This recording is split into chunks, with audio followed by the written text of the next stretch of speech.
आदरणीय बंधुओं, माताओं व मेरी प्यारी बहनों, राधे राधे। आपका हमारे YouTube चैनल पर बहुत बहुत स्वागत है। बंधुओं, आज हम इस वीडियो में भगवान कृष्ण की भक्त माँ कर्माबाई की कथा सुनेंगे, जिसे सुनने से पता चलता है कि यदि भक्त का भाव भगवान को पाने का हो तो भगवान को आना ही पड़ता है, चाहे फिर कोई भी युग हो, सतयुग, द्वापर, त्रेता या फिर कलयुग। कथा सुनने के बाद यदि आप हमारे चैनल पर नए हैं तो हमारे चैनल को सब्सक्राइब करें, बेल आइकन को प्रेस करें ताकि हमारी वीडियो की नोटिफिकेशन सबसे पहले आप तक पहुंचे। वीडियो को शेयर व लाइक भी जरूर करें। प्राचीन कथा के अनुसार एक गांव में एक जाट अपने परिवार के साथ रहता था। परिवार में जाट, उसकी पत्नी और उनकी एक बेटी थी जिसका नाम कर्मा था। जाट श्री हरि का भगत था। वह नित्य भगवान की पूजा करता और जो कुछ घर में बनता उसका भोग प्रभु को लगाकर स्वयं परिवार सहित ग्रहण करता। भगवान को भोग लगाना उनका नित्य का नियम था। एक बार वे दोनों पति पत्नी पुष्कर तीर्थ यात्रा पर जाने को तैयार हुए। वह अपनी बेटी को भी साथ ले जाना चाहते थे, पर उन्होंने सोचा सब तीर्थ पर चले जाएंगे तो पीछे से ठाकुर जी को भोग कौन लगाएगा। इसलिए उन्होंने अपनी बेटी को घर पर ही ठाकुर जी की सेवा में छोड़ दिया और वे दोनों तीर्थ पर चली गई। माता पिता के जाने के बाद अगले दिन जब उनकी पुत्री सोकर उठी तो उसे कुछ देर हो चुकी थी। उठते ही उसने सोचा आज तो ठाकुर जी भूखे रह गए, उन्हें भोग लगाने में देरी हो गई। अतः वे जल्दी जल्दी उठी और उस दिन उसने जल्दी जल्दी में खिचड़ी बनाने का निर्णय लिया और खिचड़ी बनाकर उसमें बहुत सा घी गुड़ डालकर ठाकुर जी के सामने ले आई और बोली, लो ठाकुर जी, भोग लगा लो। इतने मैं घर का सारा काम कर लेती हूँ। थोड़ी देर घर का काम करके वह फिर से मंदिर की तरफ आई। उसने देखा भोग तो वैसे का वैसा ही पड़ा है। उसने फिर कहा, आज माँ बाबा घर नहीं हैं, मैंने खिचड़ी बनाई है, खा लो। आप खा लोगे तो मैं खाऊंगी। ऐसा कहकर वह फिर से घर के काम में लग गई। कुछ देर बाद वह फिर मंदिर के सामने आई और बोली, देखो ठाकुर जी, मैंने कह दिया है माँ बाबा घर नहीं हैं। अगर उनके भरोसे रहोगे तो खुद भी भूखे रहोगे और मुझे भी भूखा रखोगे। ऐसा करते करते सारा दिन बीत गया। वह भूखी प्यासी घर के काम में लगी रही और अंत में बोली, प्रभु भोग लगा लो, आप खाओ तो मैं खाऊं। ऐसा कहते कहते वह वहीं मंदिर के समीप सो गई और तभी स्वप्न में उसे ठाकुर जी ने कहा, खाऊं कैसे, तुमने पर्दा तो लगाया नहीं।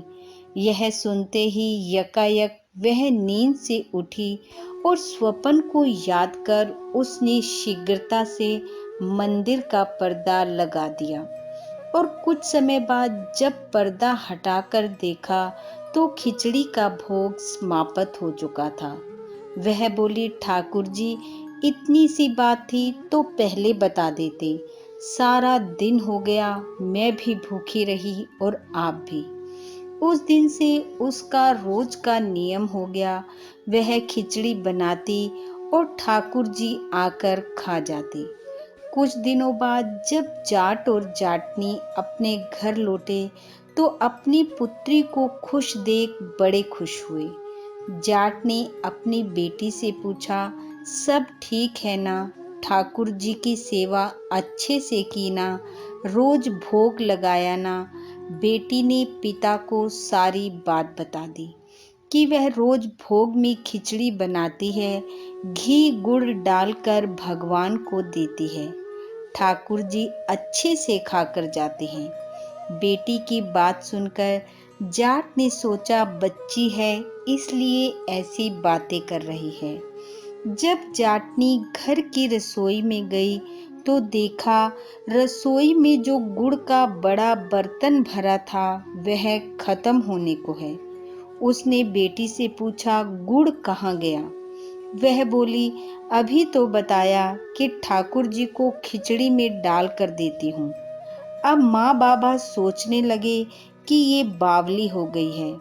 वह बोली यकीन नहीं आता तो कल देख लेना।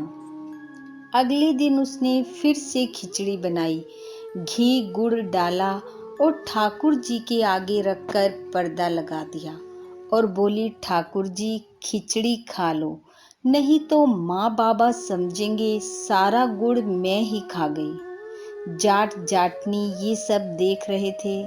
कुछ देर बाद पर्दा हटाया गया तो सचमुच खिचड़ी का भोग समाप्त हो चुका था।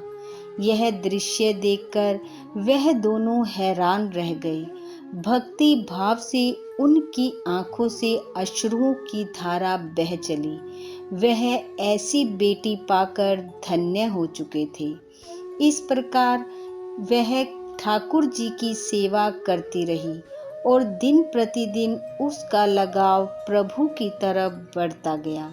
और एक समय ऐसा आया जब उसके माता पिता की मृत्यु हो गई और वह मृत्यु के पश्चात भगवान श्री कृष्ण की नगरी जगन्नाथपुरी में पहुंच गई।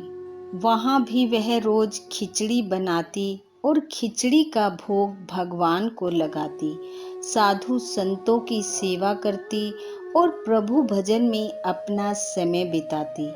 कर्मा प्रभु भक्ति की उस अवस्था में पहुंच चुकी थी जहां बस उसे अपने प्रभु ही दिखते थे, कुछ और नहीं। एक दिन कर्मा के द्वार पर एक संत पधारे। वो भी हरि के भक्त थे, हरि भक्ति करते थे, परंतु उनका प्रभु के प्रति आस्था का अपना ढंग था।